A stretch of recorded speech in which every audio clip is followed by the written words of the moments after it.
এই 52 কাৰ্বি যুৱ মহোৎসৱৰ যি প্ৰস্তুতি কাৰ্বি কালচাৰেল ছ'চাইটি আমাৰ 52 কাৰ্বি ইউথ ফেষ্টিভেল ৰিচিপশ্যন কমিটিৰ যি প্ৰথম আমি সকলোৰ কথা আলাপ আলোচনা কৰিছে।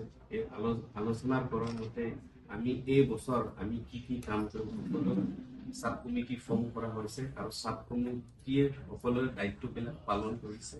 আৰু নিশ্চয় আপোনালোকে এতিয়া যি প্ৰস্তুতি চলি আছে আমি গৌৰৱ কৰিব পাৰোঁ যে সকলোৰ সহায় সুযোগত আৰু সকলোৰ জ্যেষ্ঠসকলৰ আশীৰ্বাদ আৰু পৰামৰ্শলৈ আমি কাম কৰিছে। আৰু নিশ্চয় এবাৰ কাৰ্বি যুৱ মহোৎসৱ আমি ধুনীয়াকৈ ৰাইজৰ ওচৰত আৰু থ্ৰু আপোনালোকৰ সহায় সুযোগত আমি নেশ্যনেল ইণ্টাৰনেশ্যনেল লেভেলত আমি লৈ যাব পাৰিম বুলি ডাঙৰ আশাবাদী।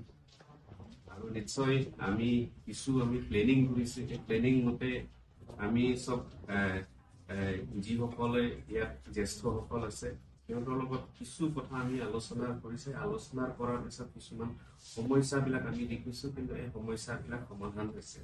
তেনেকৈ কিছু গাঁৱৰ ভিতৰত অঞ্চলৰ পৰা অহা তেওঁলোকৰ এই যি KCSৰ পৰা আমাৰ ৰিচিপশ্যনৰ কমিটিৰ পৰা এই সহায় সুযোগ দিব লাগে, এইখিনিৰ কথাও মানে KCSৰ লগত আমি আলোচনা কৰিছে। আৰু লগতে কিছু কথা আমি যোনটো সমস্যাবিলাক সমাধান কৰিব নোৱাৰা আমি মাননীয় কাৰ্বি আংলং সাহিত্য সাহিত্য পৰিষদৰ মুখ্য কাৰ্যবাহী ডক্টৰ তুলিৰাম নৱভাঙৰ লগত আলাপ আলোচনা কৰি আৰু তেখেতৰ পৰামৰ্শ মতে আমি কাম কৰি গৈছে। আৰু নিশ্চয় এই ভিতৰ অঞ্চল গাঁৱৰ যিসকলে মানে আৰ্টিষ্টসকল আছে, যিসকলে কাৰ্বিৰ ফক চঙৰ পৰা আৰম্ভ কৰি সিহঁতক ইয়াতে যাতে যেন ইয়াত বিভিন্ন ষ্টেজত আমি সময়মতে আমি শ্ব'কেছ কৰিব পাৰিম। তেখেতলোকৰ টেলেণ্টটোৰ আমি হিডেন টেলেণ্টবিলাক আমি ইয়াত আমি এবাৰ ৰাইজৰ ওচৰত আমি লৈ আহিব পাৰিম বুলি আৰু ডাঙৰ আশা।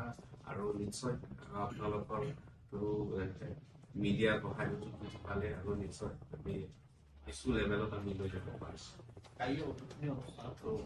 বিশেষকৈ আমাৰ চিফ গেষ্ট আৰু মাননীয় আমাৰ কাৰ্বি আংলং সাহিত্য সাহিত্যৰ পৰা মুখ্য কাৰ্যবাহী ডক্টৰ তুলিৰাম নৱভাঙ আছে। আৰু আমি আমাৰ ডক্টৰ তুলিৰাম নৱভাঙ তেখেতৰ আমি পৰামৰ্শত লগত আলোচনা কৰি আমি হাংৰীৰ এম্বাচাডৰক মাতা হৈছে, কিন্তু তাত AI চামিট কাৰণে এম্বাচাডাৰ আহিব পাৰে, তেওঁ ডিপুটিৰ ইয়াত পঠাইছে। আৰু লগতে আৰু টাইৱানৰ মানে ডিপুটিৰ তাত এম্বাচাডৰ তেওঁ আহিব, তেওঁ টেকনিকেল আৰু কালচাৰ এফেয়াৰত চায়। আৰু নিশ্চয়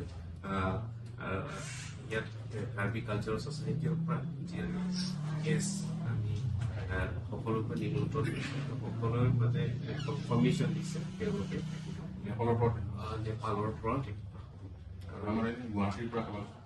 গুৱাহাটীৰ পৰা আমি গভৰ্ণমেণ্ট অফ আছামৰ পৰা দিগন্তৰ পৰা IPS কমিশ্যনাৰ তেওঁ আহিব বুলি কৈছে। লগতে আৰু টুৰিজম ডিপাৰ্টমেণ্টৰ MD পদ্মমণি বৰা তেখেতকো নিমন্ত্ৰণ কৰা হৈছে।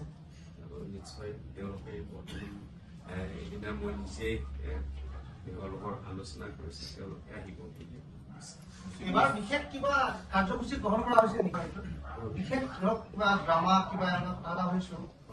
বিশেষ এটা কাৰ্য হৈছে আমাৰ কাৰ্বি কালচাৰ ছ'চাইটিৰ লগত আমি আলোচনা কৰিছোঁ যে এবাৰ ড্ৰামা হিচাপে আমাৰ পাৰফাৰ বিন্দু তেৰাংগী বুলি তেওঁ মানে এই ড্ৰামাৰ ওপৰত মানে বহুত মানে ষ্টেট লেভেললৈকে কাম কৰিছে। আৰু বিন্দু তেৰাংগী এবাৰ আমি ইয়াত এটা ষ্টেজত অলৰেডি তেখেতৰ লগত আমাৰ KCSে পুৰা যোগাযোগ কৰি আছে। আৰু নিশ্চয় এই ড্ৰামা প্লেটো বহুত ভাল হ'ব বুলি আমি আশা কৰিছোঁ। আৰু বেলেগ আৰ্টিষ্টো আমি মাতা হৈছে।